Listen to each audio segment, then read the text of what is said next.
Բարև ձեզ, Ազատ ձայն լրատվականի եթերում հայագիտական ձայն Արարատի հաղորդաշարն է։ Խոսելու ենք հնագույն գաղափարագրերի, ժառապատկերների մասին, որոնք հայկական լեռնաշխարհում բազմաթիվ են եւ արտահայտում են մեր նախնիների ապրելակերպը,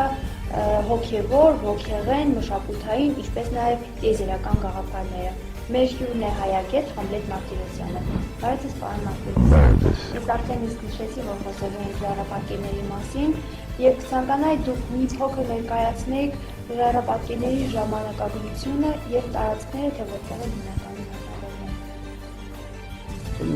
Ժայռապատկերները մեր պատմության վերականգնման, մեր պատմության ճշգրտման տեսանկյունից ամենահետաքրքիր հնագիտական նյութերին ճառումը, որ առավել ամբողջական է, երկրորդը շատ հին է եւ երրորդը դա գաղափարագիր գրություններ են, որոնք կարող են որոշակի ինֆորմացիա հաղորդել մեր նախնիների կենցաղի, նրանց ապրելակերպի, նրանց պաշտած աստվածների եւ իհարկե լեզվի մասին, որովհետեւ այդ գիրը վերկանալու համար պիտի օգտագործվի որոշակի լեզու։ Մարդկության պատմությունը պատմաբանները բաժանում են երկու հիմնական տարբերաշրջանի՝ պատմական ժամանակաշրջան եւ նախապատմական։ Պատմական համարում են ժամանակաշրջանը, երբ մարդիկ գիր էին ստեղծել եւ իրենց պատմության որոշ դրվագներ, որոշ արժեքավոր պահեր նրանք գրառում էին եւ այդ շրջանից մեզ էր հասել հավաստի ինֆորմացիա։ Դրա համար էլ այդ ժամանակաշրջանը կոչվում է պատմական։ Հնագույն գրերը համարվում են շումերական սեպագրերը եւ եգիպտական հիերոգլիֆները։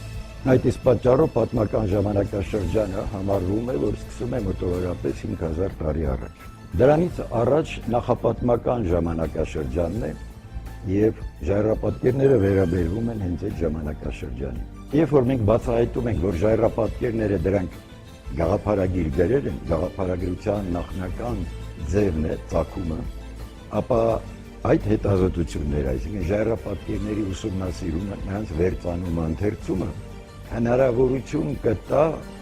գոնե հայ ժողովրդի պատմության պատմական շրջանը տանել դեպի ավելի ժամանակի ավելի խորքերը։ Ինչ վերաբերում է կոնկրետ ժամանակաշրջանին, թե երբ են փորագրվել ժայռապատկերները, աշխարհում գոյություն չունի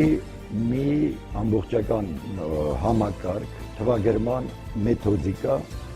որպեսզի հնարավոր լինի թվագրել ժայռապատկերները։ Թեև ամբողջ աշխարհում մեկ սփռված են այդ ժայռապատկերները։ Ոչ այն քանակի, ոչ այն խտության, որը մենք ունենք Սյունիքում, Սյունիք ասելով ես նկատի ունեմ պատմական Սյունիքը, Սևանալճից մինչև Արաքս, բայց ունեն ընդհանրություններ նշանների Սյունիքի ժայռապատկերների հետ։ Եվ այդ ժայռապատկերները չունեն թվագրման մի որևէ մեթոդ, որովհետև գիտնականները գտնում են, որ հնարավոր չի դրանք թվագրել։ Սակայն փորագրման որակից, փորագրման ձևից ելնելով բոլորը միամուռ նշում են, որ այդ երևույթը, այսինքն ժայռապատկերների փորագրումը հնագույն նրանց տեսակները վերաբերում են վերին 500 դարին, վերին պալեոլիթին։ Սյունիքի ժայռապատկերները հնարավորություն են տալիս ժամանակագրել նրանց փորագրման ժամանակը։ Դրա համար ես ժամանակագրելու համար օգտագործել եմ հենց ժայռապատկերների մեջ արկատվյալները, որովհետև այդ պատկերագրերի մեջ կան կենդանիների պատկերներ, կան գործիքների պատկերներ, կան զենքերի պատկերներ, եւ երբ որ մենք այդ պատկերները համատում ենք, ասենք կարող են բերել դրանցից մի քանի մեթոդներ։ Առաջինը Սյունիքի ժայռապատկերներում չկա խեցեղենի պատկերներ, այսինքն անոթների, ամանների, կժերի եւ այլն պատկերներ, որոնք պատրաստված լինեն խեցից, կավից։ Եվ մյուս կողմից հայտնի է, որ հին գրային պատկերագիր համակարգերում եղել են խեցեղենի բազմաթիվ պատկերներ, որոնք օգտագործվել են որպես գաղափարագրեր։ Դրանք եղել է եւ շումերական պատկերագրության մեջ, եւ եգիպտական հիերոգլիֆներում հարյուրավոր անոթների պատկերներ կան որպես գաղափարագրեր, նրանք եղել են խեթական պատկերագրության, հիերոգլիֆիկ գրության մեջ, եւ պետք է ենթադրել, որ պիտի լիներ նաեւ Սյունիքում։ Սակայն Սյունիքում այդ պատկերները չկան։ Մյուս կողմից հնագիտությունը մեզ ասում է, որ խեցեղենը Այսինքն խեցեղեն առարկաների պատրաստումը սկսում է մոտավորապես 9000 տարի առաջ։ Եվ եթե Սյունիքի ժայռապատկերներում բացակայում է խեցեղենը, ապա պիտի ենթադրել, որ նրանք փորագրվել են դրանից առաջ, մինչև խեցեղենի հայտնագործումը։ Հայտնի է, որ մոտավորապես 10-11-12 տարի առաջ երկրի վրայից վերացել են շատ խոշոր կենդանատեսակներ։ Ենթադրում է, որ դա երկրի վրա եղել է ինչ-որ մի կատաստրոֆիկ պրոցես, որի արդյունքում այդ կենդանիները վերացել են։ Մենք Սյունիքի ժայռապատկերներում ունենք նման կենդանիների պատկերներ, ռնգեղջյուրը, գիգանտ եղջերուն, նախափիղը, ընձուղ եւ այլ նման կենդանիներ, որոնք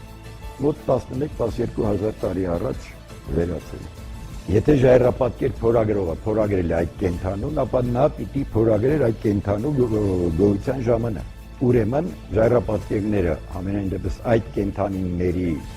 ներկայությամբ պիտի փորագրվեին առնվազն 11-12 տարի առաջ կամ դրանից առաջ։ Ժայռապատկերներում կան բազմաթիվ նավերի ու նավակների պատկերներ, ընդ որում այդ պատկերները ամբողջությամբ կրկնում են հին եգիպտական, ասենք 6-7-րդ հազարամյակի եւ շումերական նավերի պատկերները, եւ այդ նավերը պատկերված են ծովի մակարդակից 2000-ից 3000 մետր, 3500 մետր բարձրությունների վրա։ Սիսիանի իջվածքը եղել է ջրի տակ, եւ երկրաբանները դա կոչում են անգեղակոթի ծով։ Դա Սյունիքի համար կարծես ոնց որ մի ներքին ծով լինի։ Նույն երկրաբանները նշում են, որ այդ նույն ժամանակահատվածում ծովի հատավանը ջրի տակ են եղել նաեւ Շիրակի սարահարթը, Արարատյան դաշտը, Նախիջևանի դաշտը, որոնք երկրաբանները հիմնավորում են այդ նստվածքներով, որոնք մնացել են այդ լճերի վերացումից հետո։ Այդ նույն ժամանակահատվածում Կասպից ծովի ջրերը բարձրացել են եւ հասել մինչեւ Լեռնային Ղարաբաղի մատույցները։ Այսօրվա մակարդակը Կասպից ծովի համաշխարհային օվկիանոսի մակարդակից մոտավորապես 25-26 մետր ցածր է։ Սյունիքը եւ Ղարաբաղը երեք կողմից շրջապատված էին ջրով եւ միայն հյուսիսային կողմից Գուգարք աշխարհի կողմից դրանք ունեին ցամաքային կապ արտաքին աշխարհի հետ։ Եվ դրանք խոշոր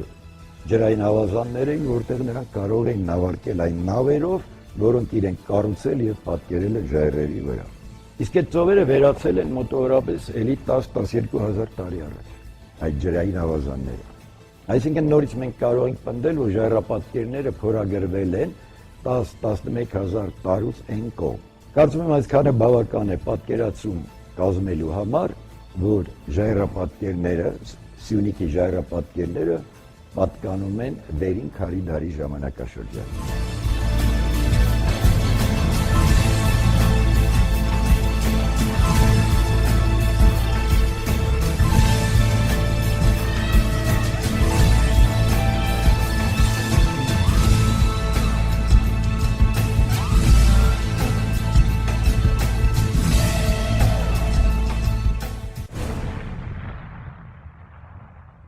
Խոսենք նաև, թե ինչպիսի ժայռապատկերներ են ավելի շատ առկա մեր այդ ժայռապատկերների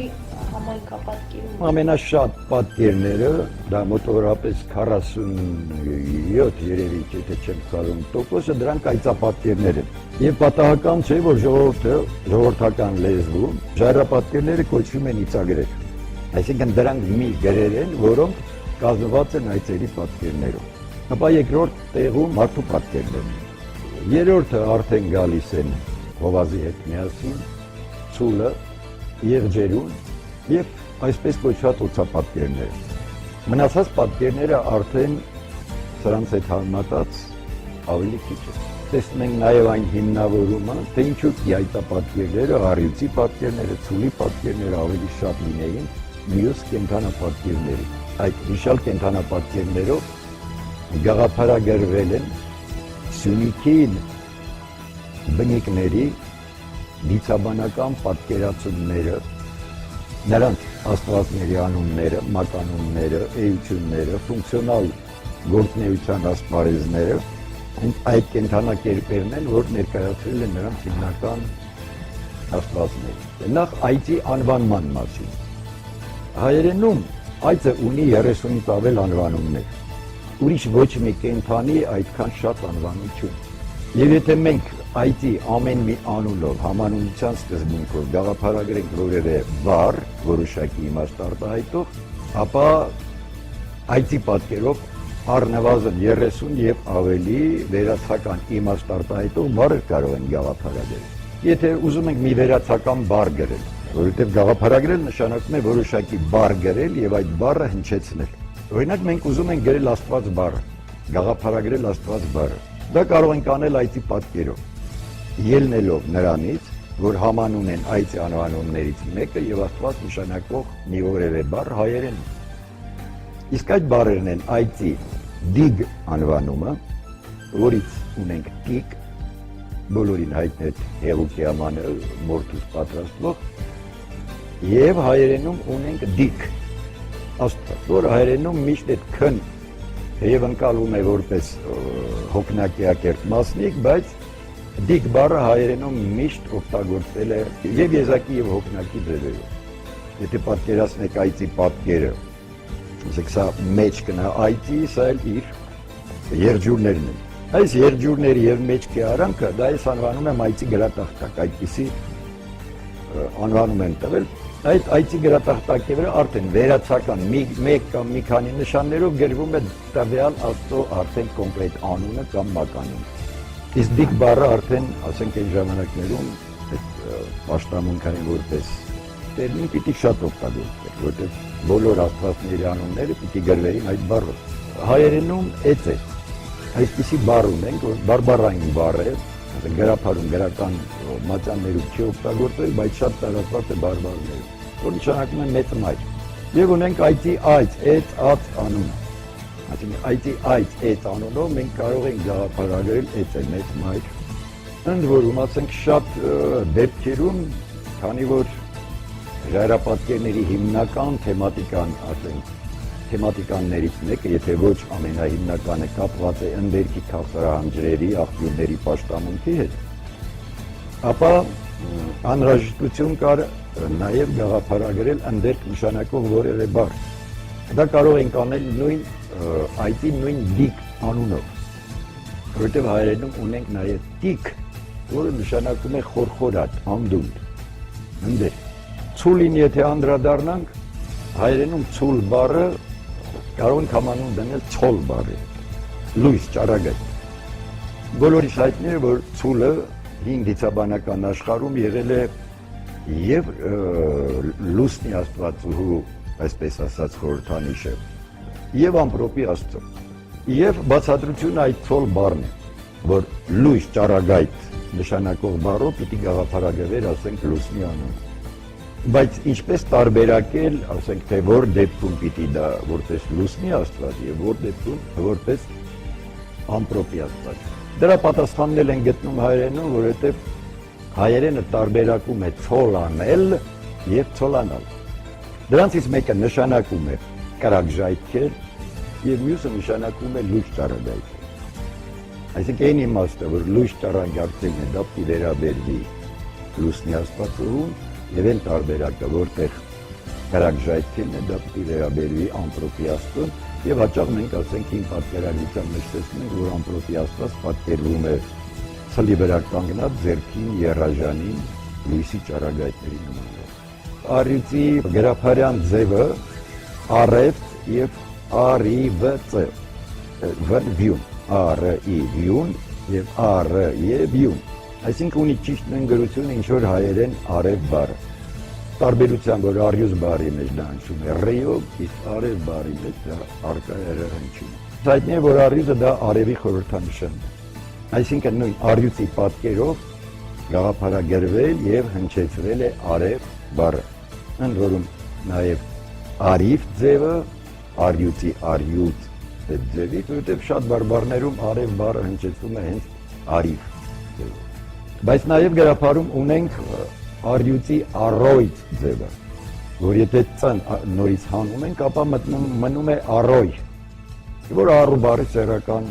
բոլավաձև։ Բազմաթիվ օրինակներ կան, որտեղ արյուծի պատկերով հենց գաղափարագրվել եւ հնչեցվել է առու բառը իր հոսանք, առու, գետ, գետակ այդ իմաստներով։ Բայց նաև առու բառը ունի ելք, ճանապարհ, անցք, դուռ, ի վերջո, եւ արյուծի պատկերով հենց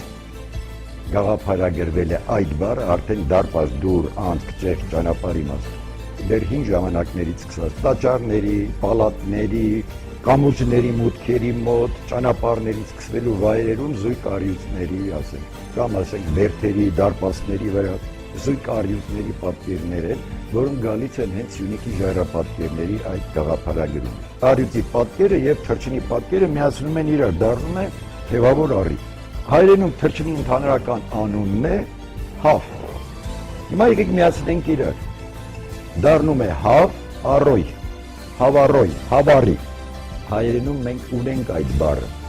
Դա նշանակում է մայր գետ։ Հին դիցաբանական այդ աշխարհաճանաչողական համակարգում ընդերքի այն քաղցրահարամ ջրերի ծովից բխող գետն էր, որը դուրս է գալիս եւ ասենք օրինակ ինչպես հին տպակարանն է ասում, բաժանում է 4 գլխի եւ բորոքում Եդեմի այգի, որը հենց նույն ձևով գրառված է շումերական տեքստերում։ Եվ դա Հայաստանի անվանումներից մեկն է որպես երկիր։ Այսինքն Հայաստանը կոչվել է մայր գետի երկիր։ Մարդու պատկերները հիմնականում վերաբերվում են հենց նույն աստվածների։ Նշանները, որոնք կան մարդու պատկերի մոտ, դրանք պիտի ընթերցել որպես դիսանոց, որպես Աստծո անուն։ Հին ցեղերը,